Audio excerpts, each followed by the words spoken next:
හරි යාළුවනේ අද අපි බලමු රසවත් බීම් එකක් විනාඩි 2කින් ඉක්මනට හදාගන්නේ කොහොමද කියලා.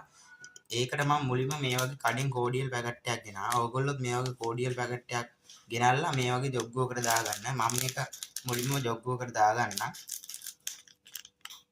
හරි යාළුවනේ මේ විදිහට ඕගොල්ලෝ මේක දාගන්න. දැන් ඕගොල්ලන්ට අවශ්‍ය ප්‍රමාණයට මේකට සීනි දාගන්න. ඔයාලා හදන ප්‍රමාණය අනුව ඔයාලා දාන්න ඕන සීනි ප්‍රමාණය වෙනස් වෙනවා. මම මේකට සාමාන්‍යයෙන් ටිකක් වැඩිපුර හදන නිසා මේ වගේ හැන්දකින් 5ක් දාගන්නම් මේ විදිහට.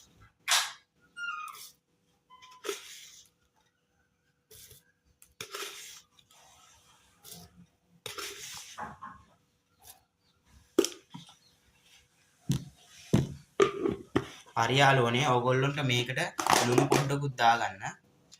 ඔයාලට අවශ්‍ය ප්‍රමාණය ලුණු දාගන්න. මම මේ විදිහට මේකට ලුණු චුට්ටකුත් දාගන්න.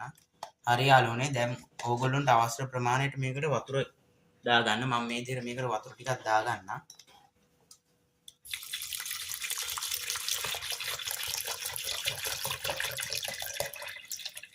සාමාන්‍යයෙන් මේ වගේ පැකට් එකකින්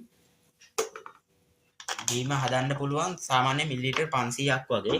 මාත් වතුර මිලිලීටර් 500ක් වගේ දැම්මේ. දැන් ඕගොල්ලෝ මේක හොඳට මේ විදිහට කවලම් කරගන්න. සාමාන්‍යයෙන් මේක තප්පර 10ක් විතර යනකම් මේ විදිහට හොඳට කවලම් කරගන්න. මම මේ විදිහට හොඳට මේක කවලම් කරගන්න. හොඳට කවලම් කරන තරමට තමයි මේකේ රසය එන්නේ යාළුවනේ. හරි යාළුවනේ දැන් අපේ බීම එක හදලා ඉවරයි. මම ඕගොල්ලන්ට මේක ග්ලාස් එකකට දාලා පෙන්නන්නම්.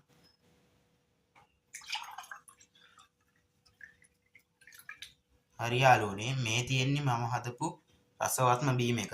ඕගොල්ලොත් මේ බීම් එක try කරලා බලන්න. මගේ channel එක follow කරන්න, comment කරන්න, නොදන්න අයටත් බලන්න share කරන්න. අදට මම මේ වීඩියෝ එක නවත්තනවා. මට like කරන්න, comment කරන්න, share කරන්න, නොදන්න අයටත් බලන්න share කරන්න. බොහොම ස්තුතියි මේ වීඩියෝ එක නරඹුවාට.